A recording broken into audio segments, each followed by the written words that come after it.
আজকের গল্পটি ভয়ঙ্কর এক মানুষ খেকো মাকড়সাকে নিয়ে, যে মাকড়সাটি সম্পূর্ণ একটি পরিবারের জীবন নরকে পরিণত করেছিল। আমরা আমাদের চারপাশে দুচোখ ভরে কত প্রজাতির মাকড়সাই না দেখে থাকি, অথচ একবারও ভেবে দেখেছেন কি একটি মাকড়সা প্রায় কয়েকজন মানুষকে খুন করতে পারে? হ্যাঁ, এমনটাই ঘটেছে আজকের গল্পে। তাহলে চলুন আর কথা না বাড়িয়ে শুরু করা যাক 2024 সালে মুক্তি পাওয়া দুর্দান্ত হরর থ্রিলার সিনেমা স্টিং এর এক্সপ্লানেশন। প্রিয় দর্শক, সিনেফোবিয়ায় আপনি নতুন হয়ে থাকলে আমাদের চ্যানেলটিকে সাবস্ক্রাইব করতে ভুলবেন না কিন্তু।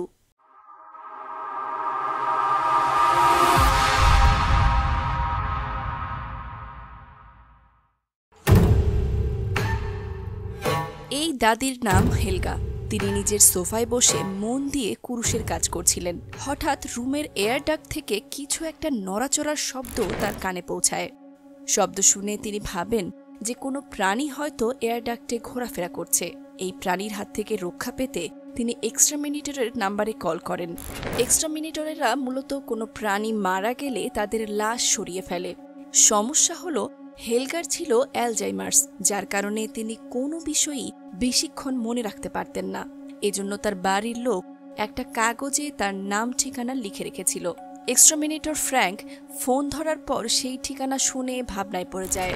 তার মনে পড়ে গত সপ্তাহেই এই বাড়ি থেকে একটা মৃত তোতা পাখি উদ্ধার করেছিল সে, কিন্তু হেলগার সেসব কিছু মনে নেই। তাই তিনি পুরো ব্যাপারটাই ফ্র্যাঙ্ককে নাকচ করে দেন।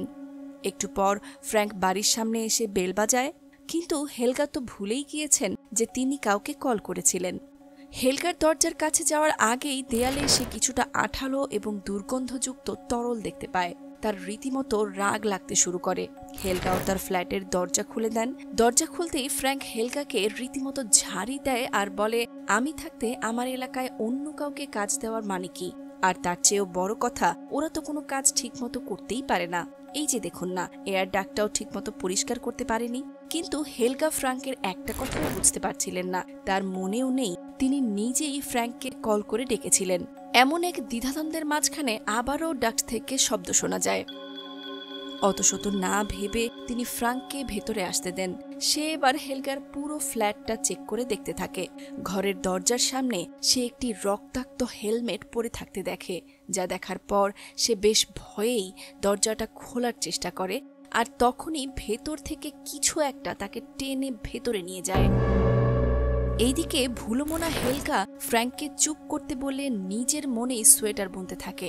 একটু পরে আবারও শব্দ শুনে কাউকে কল করেন তিনি, কিন্তু কে বা কি তাকে এইভাবে টেনে নিয়ে গেল? আর কেনই বা হেলগা এত বড় ঘটনা ঘটার পরও চুপ করে বসেছিল? শুধুই কি অ্যালজাইমার্স? একটু পরেই জানবো সবটা। তবে গল্পটা এবার চলে যায় 4 দিন পেছনে। সেদিন বিশাল একটা মেটিওরয়েড পৃথিবীর দিকে ধেয়ে আসছিল। শেষ মুহূর্তে ধূমকেতুটার একটা ছোট্ট অংশ এসে পড়ে পৃথিবীতে, তাও সেটা গুন্টারের বাড়িতে, যার ফলে সেই ঘরের জানালার কাঁচে একটা ছোট্ট ফুটো হয়ে যায় এবং সেই অংশের 2 ভাগ হয়ে বেরিয়ে আসে একটি মাকড়সার বাচ্চা। এর কিছুক্ষণ পরই সে ঘরের এয়ার ডাক্ট খুলে বের হয়ে আসে একটি শিশু। তার নাম শার্লেট। সে প্রথমে ওই ঘরে রাখা পুতুলগুলোর ছবি তুলে একটা ওয়েবসাইটে পোস্ট করে, আর তখনই সে একটা ছোট্ট মাকড়সাকে তার হাতের ওপর ঘুরে বেড়াতে দেখে। তারপর সে একটা ম্যাচবক্স বের করে মাকড়সাটাকে সেটাতে তুলে নিয়ে পুনরায় এয়ার ডাক্টের ভেতরে ঢুকে পড়ে। তখনই গুন্টার সেখানে চলে আসে। জানলার কাছে ফুটা দেখে সে খুবই ক্ষেপে যান। তারপর আর কি, শুরু করেন চিৎকার চেঁচামেচি। এদিকে শার্লেট এয়ার ডাক্টের ভেতর দিয়ে এগোতে এগোতে এসে পৌঁছে তার নানি হেলগার রুমের ওপর। আপনাদের সুবিধার্থে আরও একটি বিষয় স্পষ্ট করা যাক, এখানে গুন্টার হচ্ছে পিচ্চি শার্লটের দাদি আর হেলগা হচ্ছে তার নানি। এয়ার ডাক্টের সাহায্যে সেখানে পৌঁছানোর পর হেলগাকে একটা সোয়েটার বুনতে দেখে শার্লেট। আর একটু এগুতেই সে আরেকটা ঘরে এরিককেও দেখে। এরিক একজন বায়োলজির স্টুডেন্ট। মাছ থেকে প্যানক্রিয়াসের বিটা সেল তৈরির চেষ্টা করছিল। এই সেল থেকেই মানুষের শরীরে ইনসুলিন তৈরি হয়। এজন্য তার ঘরে বেশ কয়েকটা অ্যাকুরিয়াম রাখা ছিল, আর সেগুলোতে এরিক বিভিন্ন ধরনের মাছের চাষ করত। শার্লেট এবার এয়ার ডাক্ট দিয়ে তার সৎ বাবা ইথানকে দেখতে পায়। তখন গুন্টার ইথানকে রীতিমতো ঝাড়ছিল। ইথান তার নিজের ছেলে হওয়ার পরও তাকে নিয়মিত বাড়ি ভাড়া দিতে হতো। এক কথায় গুন্টার যেন ইথানকে ঘৃণা করত। আজকে জানালার কাছে ফুটোর দায়টাও তাই ইথানের। গুন্টারের মতে তার মেয়ে শার্লটই এই কাজ করেছে। ইথান অবশ্য তার মায়ের কথা বিশ্বাস করেনি, কিন্তু সেও নিরুপায়, তাই সে কাজটা ঠিক করে দিতে রাজি হয়। শার্লেট এইসব দেখে এয়ার ডাক্ট দিয়ে নিজের ঘরে ফিরে আসে। এরপর সে একটা কয়েন জার খালি করে তাতে মাকড়সাটাকে রাখে। সে যখন পিচ্চি মাকড়সাটাকে ভালো করে দেখছিল তখন ইথান তার রুমে আসে আর তাকে দেখে শার্লেট কৌটোটা আড়াল করে দাঁড়ায়। ইথান এবার তার কাছে জানতে চায় যে সে তার দাদির ফ্ল্যাটে গিয়েছিল কিনা। শার্লেট তখন পুরো ব্যাপারটাই অস্বীকার করে এবং বলে দাদির পুতুলের কালেকশনের প্রতি কোনো ইন্টারেস্ট নেই তার। অথচ ইথান তো পুতুলের কথা উল্লেখই করেনি। শার্লেটকে সে কিছু জিজ্ঞেস করার আগেই তার ফোনে একটা কল আসে। ইথান পেশায় একজন কার্টুনিস্ট। তার লাস্ট কমিক্সটা জমা দেওয়ার ডেডলাইন কাছে চলে আসছিল, কিন্তু নানা ঝামেলায় সে কাজ শেষ করতেই পারছিল না। তারা তাকে 1 সপ্তাহের মধ্যে কাজ শেষ করতে বলে। শার্লেটের মূল বাবা তার মা হেথারকে ছেড়ে চলে গেছে অনেক আগেই। এরপর হেথার ইথানকে বিয়ে করে। তাদের একটা ছেলেও আছে, তার নাম লিয়াম। শার্লেট এখনও ইথানকে বাবা হিসেবে মেনে নিতে পারেনি, তবে সে ইথানকে মানুষ হিসেবে বেশ ভালোবাসে। তার সাথে সময় কাটায়, কার্টুন বানায়। বেশ চমৎকার একটা বন্ডিং তাদের মাঝে দেখা যায়। শার্লেট তার মাকড়সার একটা ছবি তুলে আবারও ওয়েবসাইটে পোস্ট করে এবং মাকড়সাটার নাম রাখে স্টিং। হেথার এবার তার মেয়েকে ডাকে। ডাক শুনে শার্লেট মাকড়সার জারটাকে লুকিয়ে রাখে। হেথার তাকে লিয়ামের খেয়াল রাখতে বলে। হেথার তাকে একটা চকলেট খেতে দিয়ে রুমে কাজ করতে যায়। এরপর শার্লেট একটা ছবি আঁকে। এর থিম হলো মাকড়সার পিঠে বসে বিশ্বজয় করছে একটা মেয়ে। পাশেই একটা তেলাপোকা দেখে সেটাকে হাতে তুলে নেয় সে। তখনই সে স্টিংয়ের নড়াচড়ার শব্দ শুনতে পায় আর বুঝতে পারে স্টিং আসলে ক্ষুধার্ত। তাই সে কৌটোর মুখ খুলে তেলাপোকাটাকে ঢুকিয়ে দেয় এবং স্টিংকে খেতে বলে। এমন সময় লিয়াম কেঁদে ওঠে আর শার্লেট সেদিকে তাকাতেই এক নিমিষে মাকড়সাটি তার চেয়ে কয়েক গুণ বড় একটি পোকা খেয়ে ফেলে। এদিকে ইথান তাদের প্রতিবেশী মারিয়ার পানির লাইন ঠিক করে দিচ্ছিল। মারিয়ার স্বামী সন্তান কেউ নেই। শার্লেট আরও কিছু পোকা ধরে এনে শীষ দিয়ে স্টিংকে ডাকে আর বলে এই শীষ শুনলেই খেতে আসবি তুই। মজার ব্যাপার হলো স্টিংও একই সুরে শীষ বাজিয়ে জানান দেয় যে সে ক্ষুধার্ত। কিন্তু মাকড়সার তো কোনো ষড়যন্ত্র বা ভোকাল কর্ড নেই। তাহলে কি ভিন গ্রহের প্রাণী হওয়ার জন্যই তার মধ্যে এই বিশেষ ক্ষমতাটা আছে? জানবো তো বটেই। শার্লেট এবার কৌটার ঢাকনা খুলে আরও একটা পোকা ঢুকিয়ে দেয় আর দেখে স্টিং এক পায়েই পোকাটাকে টেনে ওপরে তুলে নিমিষেই গেলে ফেলল। অথচ এসব দেখে সে একটুও ভয় পায়নি, বরং বেশ কিউরিসিটি কাজ করছিল তার মধ্যে। বাড়ির ডাস্টবিনের দরজাটা ঠিকমতো বন্ধ না করার কারণে ইথান এবার এসেছে তাদের বেসমেন্টে। তো সেটা ঠিক করছিল সে, কিন্তু পুরোপুরিভাবে সারাতে না পেরে ইথান বেশ বিরক্ত হয়ে যায়। এদিকে হেথার হেলগার কাছে যায়। হেলগা আর গুন্টার একসাথে টিভি দেখছিলেন। তিনি অবশ্য হেথারকে চিনতেই পারেননি। হেথার হেলগাকে বিছানায় শুইয়ে দেয়। শার্লেট আর ইথান মিলে একটা কমিক সিরিজ নিয়ে কাজ করছিল। ইথান তার ঘরে বসে আঁকছিল আর তখনই তার পেন্সিল ভেঙে যায়। সে শার্পনারের জন্য শার্লেটকে ডাকে। তারপর তাকে জানায় যে তাদের কমিক্স বেশ ভালো চলছে, অনেকগুলো কপি ছাপানো হয়েছে আর পরের এডিশনের কাজ চলছে। শার্লেট এবার নেক্সট এডিশনের ড্রয়িংগুলো দেখতে চায়। ছবি দেখার সময় সে প্রফেসরের ছবিতে চোখ এঁকে দেয়। শার্লেট এই প্রফেসর চরিত্রটা তার বাবাকে কেন্দ্র করেই লিখেছে। বাবা মেয়েকে একসাথে ড্রয়িং করতে দেখে হেথার বেশ খুশি হয়ে যায়। তারপর তারা একসাথে ডিনার করে বেশ ভালো একটা সময় কাটায়। কয়েক ঘন্টার মধ্যে স্টিং তার কৌটায় বিশাল একটা জাল বুনে ফেলেছে। ইথান বিয়ার খেয়ে ড্রয়িং থেকে প্রফেসরের চোখটা মুছে ফেলে। হঠাৎ শার্লেটের রুম থেকে শব্দ শুনে সে ওই ঘরে যায়, কিন্তু তাকে খুঁজে পায় না। টেবিলের দিকে তাকাতেই শার্লেটের করা মাকড়সার ড্রয়িংটা দেখতে পায় ইথান। ভালো করে দেখতে যেতেই শার্লেট সেখানে চলে আসে। ইথান এবার তার মাকড়সা মানবীর আইডিয়াটা তার কমিক্সে ব্যবহার করতে চায়। এতে শার্লেটও রাজি হয়। রাতে সবাই যখন যার যার ঘরে ঘুমাচ্ছিল, স্টিং অর্থাৎ মাকড়সাটি কৌটার মুখ খুলে বেরিয়ে আসে এবং এয়ার ডাক্ট দিয়ে এগিয়ে যেতে থাকে। এই সময় সে গুন্টারের রুমে আসে এবং তার প্যারটের দিকে এগুতে থাকে। পরের দিন সকালে ইথানরা সবাই মিলে ব্রেকফাস্ট করছিল। সারাদিন কে কি করবে এই সব নিয়েই কথা চলছিল। শার্লেটও কিছু একটা নিয়ে আপসেট ছিল। তার উপর বাবা মা কেউ তার দিকে মনোযোগ দিচ্ছিল না। বিরক্ত হয়ে শার্লেট খাবার ফেলে ঘরে চলে যায়। একটু পরে ইথান ও হেথার যার যার ঘরে কাজ করছিল। ইথানের কোলে ছিল লিয়াম। সে লিয়ামকে নিয়েই ড্রয়িংগুলো শেষ করার চেষ্টা করছিল। হঠাৎ করেই গুন্টার চিৎকার করতে শুরু করে। সেখানে গিয়ে ইথান দেখে তার মায়ের তোতাটাকে কেউ বীভৎসভাবে মেরে ফেলেছে, যেন ভেতর থেকে কোনো প্রাণীর শরীরের মাংস খুবলে খুবলে খেয়ে নিয়েছে। গুন্টার তখন ভাবে হয়তো কোনো ইঁদুর তার সাধের তোতার এই অবস্থা করেছে। সে যাই হোক, এখন একটা ব্যবস্থা তো করতেই হবে। সেজন্য ইথানকে এক্সটারমিনেটর ডাকতে বলে। এক্সটারমিনেটর ফ্রাঙ্ক তোতার অবস্থা দেখে হতভম্ব হয়ে যায়। তারও মনে হয় ছোট প্রাণী অথবা জীবাণু হয়তো ভেতর থেকে এর মাংস গলিয়ে দিয়েছে, এর জন্যই এর এই অবস্থা হয়েছে। সে এয়ার ডাক্ট খুলে দেখে সেখানে কিছু তরল পড়ে আছে, আর এটা দেখে সে বুঝতে পারে এটা যেই প্রাণীটাই হোক সেটা এর মধ্য দিয়েই ঘরে প্রবেশ করেছে। ফ্র্যাঙ্ক এবার স্মোক বোম মেরে পুরো এয়ার ডাক্ট পরিষ্কারের কাজে লেগে যায়। অন্যদিকে শার্লেট বিছানায় শুয়ে শুয়ে বিড়ালের ভিডিও দেখছিল, আর তখনই স্টিং তার পাশ থেকে বিড়ালের ডাকের হুবহুব নকল করে। আরও নিশ্চিত হওয়ার জন্য শার্লেট ফোনে একটা পাখির শব্দ প্লে করে, আর স্টিংও ঠিক সেই রকম শব্দ করে। এবার সে স্টিংকে আরও অনেকগুলো পোকা খেতে দেয়। এরই মাঝে স্টিং সাইজে কয়েক গুণ বড় হয়ে গিয়েছে। হঠাৎ একটা মথবল গড়িয়ে আসতে দেখে স্টিং ভয় পেয়ে যায়, আর শার্লেট ব্যাপারটা ভালো করে বোঝার জন্যই কৌটোর বাইরে থাকা জালে মথবলটা ছোঁয়ায়, আর তাতেই জালটা গলে পড়ে যায়, ঠিক যেন অ্যাসিড। অবশ্য সব প্রাণী কিছু না কিছু দেখে ভয় পায়, স্টিংয়ের জন্য সেটা হলো মথবল। কিছুক্ষণ পর শার্লেট একটা ডকুমেন্টারি দেখে, যেখানে বলা হয়েছে এক প্রকার মাকড়সা আছে যারা তাদের শিকারের শরীরে প্রবেশ করে মাংস খুবলে খুবলে খায়, অর্থাৎ শিকার জীবিত থাকা অবস্থায় তার ভেতরটা গলিয়ে ছিন্ন বিচ্ছিন্ন করে ফেলে। প্রিয় দর্শক, তাহলে কি এই ডকুমেন্টারিতে স্ট্রিং এর প্রজাতি নিয়ে কিছু বলা হচ্ছিল? শার্লেট অবশ্য অত শত খেয়াল করে না। সে অপলক দৃষ্টিতে স্টিং এর দিকে তাকিয়ে থাকে। ফ্র্যাঙ্ক সারা বাড়িতেই পেস্ট কন্ট্রোলিং এর কাজ করছিল। ফ্ল্যাটে ফ্ল্যাটে গিয়ে পেস্টিসাইড স্প্রে করছিল। একসময় সে এরিকের রুমে আসে এবং অনেকগুলো অ্যাকোয়ারিয়াম দেখে হতবাক হয়ে যায়। একটু কেমিক্যাল চেঞ্জের কারণে তার পুরো এক্সপেরিমেন্টের 12টা বেজে যেতে পারে, তাই সাবধানে কাজ করতে হবে ফ্র্যাঙ্ককে। এরপর সে আসে ইথানদের ফ্ল্যাটে। কয়েকটা রুমে স্প্রে করার পর আসে শার্লটের রুমের পালা।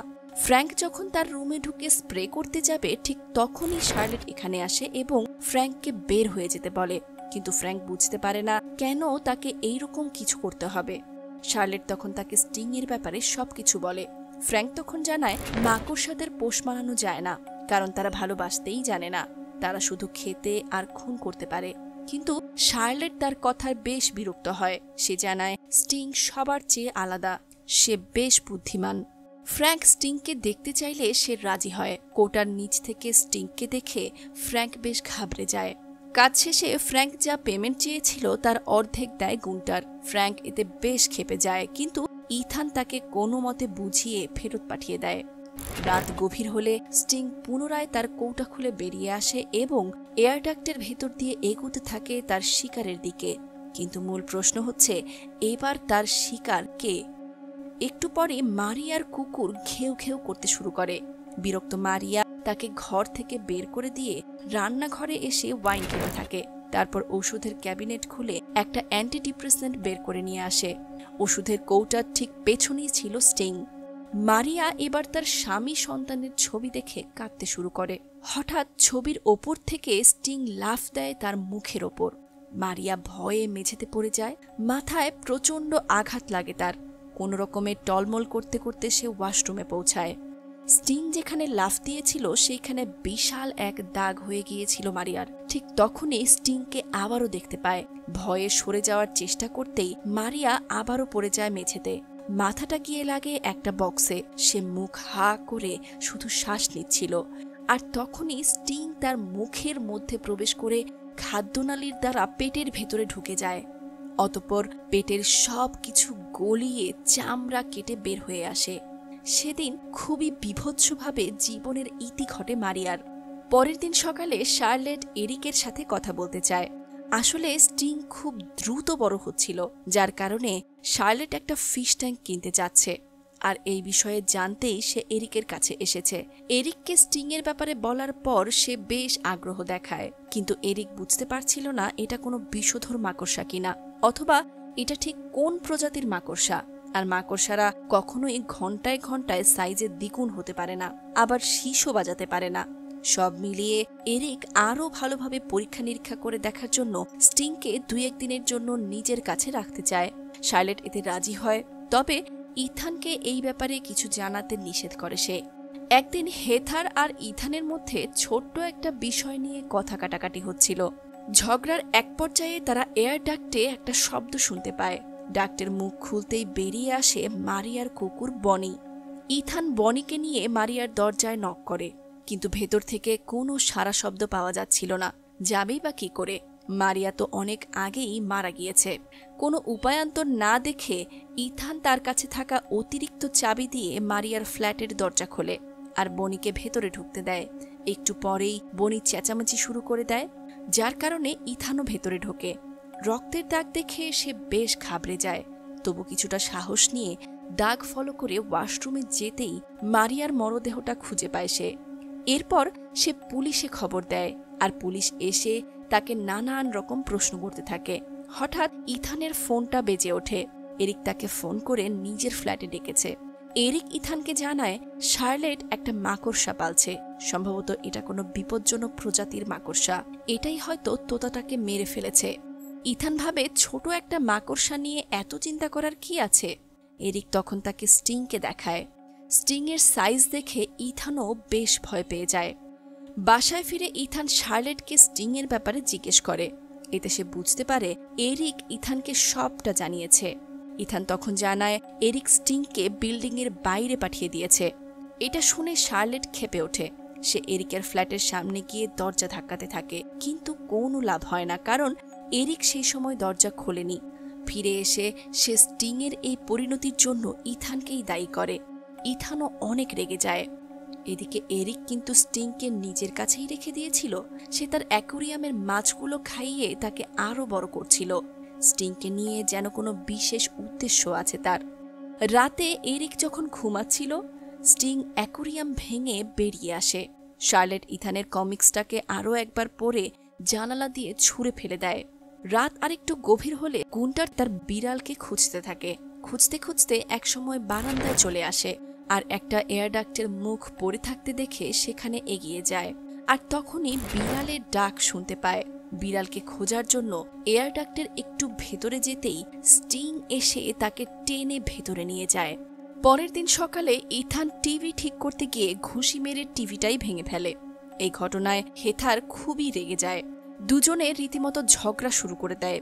হেথার এবার লিয়ামকে কোলে নিয়ে শার্লেটকে তার ঘরে যেতে বলে এবং সে তার ঘরে গিয়ে কানে হেডফোন লাগিয়ে গান শুনতে থাকে।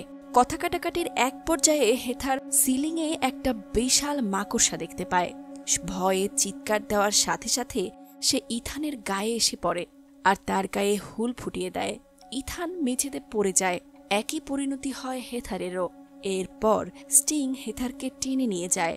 এত কিছু যে হয়ে যাচ্ছিল, অথচ পাশের রুমে থাকার পরও শার্লেট কিছুই টের পায় না। একটু পর বনি ডাকাডাকি শুরু করলে সে ভিডিও দেখতে দেখতে কিচেনে এসে কুকুরের খাবার বের করে আনে। আসার পথে ইথান তাকে দেখতে পেলেও সে কিছু বলার বা আওয়াজ করার মতো অবস্থায় ছিল না। এদিকে স্টিং তাকেও টেনে নিয়ে যেতে থাকে। বনিকে খাবার দিলেও সে খায় না, শুধু ঘেউ ঘেউই করতে থাকে। এতে শার্লেট কিছুটা চিন্তায় পড়ে যায়। সে হেডফোন খুলে ড্রয়িং রুমে আসে আর দেখে এয়ার ডাক্টের মুখ খোলা। আর সে ভালোভাবে দেখার জন্য এয়ার ডাক্টের ভেতরে লক্ষ্য করে, কিন্তু তার ঠিক 1 সেকেন্ড আগেই স্টিং ইথানকে টেনে নিচে নিয়ে তার জালে জড়িয়ে ঝুলিয়ে রাখে। শার্লেট কিছু একটা আন্দাজ করার পর দরজা জানালা খুলে বের হওয়ার চেষ্টা করে, কিন্তু সবকিছুই ছিল লক করা। একটু পরেই এয়ার ডাক্টের ভেতর থেকে শীষের শব্দ শুনতে পায় আর সে বুঝতে পারে এটা স্টিংয়েরই কাজ। সে তাড়াতাড়ি একটা ওয়ার্ড্রব এনে এয়ার ডাক্টের মুখটা বন্ধ করে দেয়। এদিকে অন্য একটা এয়ার ডাক্টের মুখ দিয়ে বেরিয়ে এসে স্টিং লিয়ামকেও তুলে নিয়ে যায়। শার্লেট যখন দেখে লিয়াম তার বেডে নেই, তখন সে খুবই রেগে যায়। একটা চাকু হাতে ঘরময় ঘুরে বেড়াতে থাকে। একটু পরেই তার মথবলের কথা মনে পড়ে যায়। সে এবার একটি মথবল গুঁড়ো করে তাতে পানি ঢেলে ওয়াটার গানে লোড করে। এরপর সে সেটাকে স্প্রে করতে করতে এয়ার ডাক্টের ভেতর দিয়ে এগোতে থাকে। এদিকে দেখা যায় ইথান ও গুন্টারকে একই সাথে ঝুলিয়ে রেখেছে স্টিং। শার্লেট এবার এয়ার ডাক্ট দিয়ে এরিকের ফ্ল্যাটে আসে আর দেখে চারিদিকে শুধু রক্ত আর রক্ত, আর এরিককেও সিলিংয়ে ঝুলিয়ে রাখা হয়েছে। সে সেখান থেকে আবারও বেরিয়ে যায়। এক পর্যায়ে সে হেলগার ফ্ল্যাটে আসে। শার্লেট তাকে জিজ্ঞেস করে যে তিনি রিসেন্টলি অদ্ভুত কোনো প্রাণীকে দেখেছেন কিনা। তখন হেলগা জানান একটা কালো কুকুর দেখে তার খুব মনে ধরেছিল, কিন্তু সেটা কাছে যেতেই দূরে চলে যাচ্ছিল। শার্লেট তার গায়ের চাদরটা শুকে দেখে সেখান থেকে মথবলের গন্ধ আসছিল। সে হেলগাকে ওই চাদর গা থেকে নামাতে নিষেধ করে। এরপর তার মাথায় এক বোতল মথবল মিশ্রণ ঢেলে নেয়। এই গন্ধের কারণেই স্টিং তার কাছে ঘেঁষতে পারবে না। আর তখনই ইথানের গলার স্বর শুনতে পায় এবং এয়ার ডাক্ট খুলতেই সে তাকে দেখতে পায়। একটু পরেই সে ইথানের কাছে যায়, তার গায়ে মথবল স্প্রে করতে থাকে এবং মথবলের ব্যাপারটাও বুঝিয়ে বলে। এবার আমরা চলে যাব গল্পের বর্তমান সময়ে। হেলগার ফোনে এবার ফ্র্যাঙ্কও চলে এসেছে। সে এসে দরজায় বেল বাজায় আর হেলগা তাকে ভেতরে নিয়ে আসে। ইথানরা বের হয়ে আসতে যাবে, ঠিক তখনই লিয়ামের কান্নার আওয়াজ ভেসে আসে। ফলে তারা বের হওয়ার বদলে ওখানেই থাকে। একটু পরে সবাই স্টিংকে এগিয়ে আসতে দেখে। হাত ফসকে তারা গিয়ে পড়ে ডাস্টবিনে। ইথান দ্রুত স্টিংয়ের উপর মথবল ছিটিয়ে দেয় আর এতে স্টিং দূরে পালিয়ে যায়। সে এবার শার্লেটকে একটু দূরে সরিয়ে নিয়ে আসে। শার্লেট বারবার করে বলে এসব কিছুর জন্য আমিই দায়ী, কিন্তু ইথান তাকে সান্ত্বনা দেয় এবং একসাথে লড়াই করতে বলে। তারা যখন কথা বলছিল তখন ফ্র্যাঙ্কও সেখানে এসে পড়ে। সে যখন শোনে এসব স্টিংয়ের কীর্তিকলাপের কথা তখন সে ক্ষেপে বেরিয়ে যাওয়ার চেষ্টা করে, কিন্তু দেখে বাইরে যাওয়ার দরজাটা বন্ধ। তখনই স্টিংয়ের নড়াচড়ার আওয়াজ শোনা যায়। ফ্র্যাঙ্ক এলোপাথারি গুলি চালাতে থাকে। এতে স্টিংয়ের কিছুই না হলেও একটা পানির লাইন চালু হয়ে যায় আর পানির ধারায় মথবলের ইফেক্ট শেষ হয়ে যায়। ঠিক তখনই স্টিং নেমে এসে ফ্র্যাঙ্ককে টেনে নিয়ে গিয়ে খুন করে ফেলে। ইথান এবার শার্লেটকে গার্বেজ কম্প্যাক্টরে বসে থাকতে বলে নিজেই স্টিংকে মারতে এগিয়ে যায়। শার্লেট ভেতরে যেতেই হেথার ও লিয়ামকে খুঁজে পায়। ইথানও ভেতরে আসে আর তাদের ওপর মথবলের পানি ছিটিয়ে তাদেরকে উদ্ধার করে। এরপর তারা একে অপরকে জড়িয়ে ধরে। ইথান তার হাতের কাছে থাকা দরজার রিমোট কন্ট্রোলটা পেয়ে যায়। সে ভেবেছিল স্টিং যখন দরজা দিয়ে অর্ধেক ঢুকে পড়বে তখনই তার উপর দরজাটা নামিয়ে দেবে, কিন্তু এইবারের কোনো কিছুই তো ঠিক মতো কাজ করে না, তাই দরজাটাও সঠিক সময়ে নামল না। ইথান এবার পাশে থাকা কারেন্টের লাইন ঠিক করতে যায় আর শার্লেট একটা টিন এনে দরজায় ধরে দাঁড়িয়ে থাকে। একটু পর কন্ট্রোল কাজ করতে শুরু করে। শার্লেট বাটন চাপে আর স্টিং ওখানেই চিড়ে চ্যাপ্টা হয়ে যায়। কিন্তু ইথান ইলেকট্রিক শক খেয়ে অজ্ঞান হয়ে পড়েছিল। হেথার তাকে টেনে বাইরে বের করে আনে আর তাকে সিপি দিতে থাকে। এরপর ইথানের জ্ঞান ফেরে এবং শার্লেট তাকে প্রথমবারের মতো বাবা ডাকে। এখানেই সবটা শেষ হলেও পারত, কিন্তু শেষ সিনে সেই ধূমকেতুর টুকরো থেকে আরও একটা মাকড়সাকে বের হয়ে আসতে দেখা যায়। কে জানে এই নতুন পিচ্চি মাকড়সাটা আবার কত মানুষের জীবন ধ্বংস করবে। প্রিয় দর্শক, এবারের মতো স্টিং এর গল্পের সমাপ্তি ঘটেছে। আজকের মতো এখানেই বিদায় নিচ্ছি। ভালো থাকুন এবং ভালো রাখুন। Thanks for watching.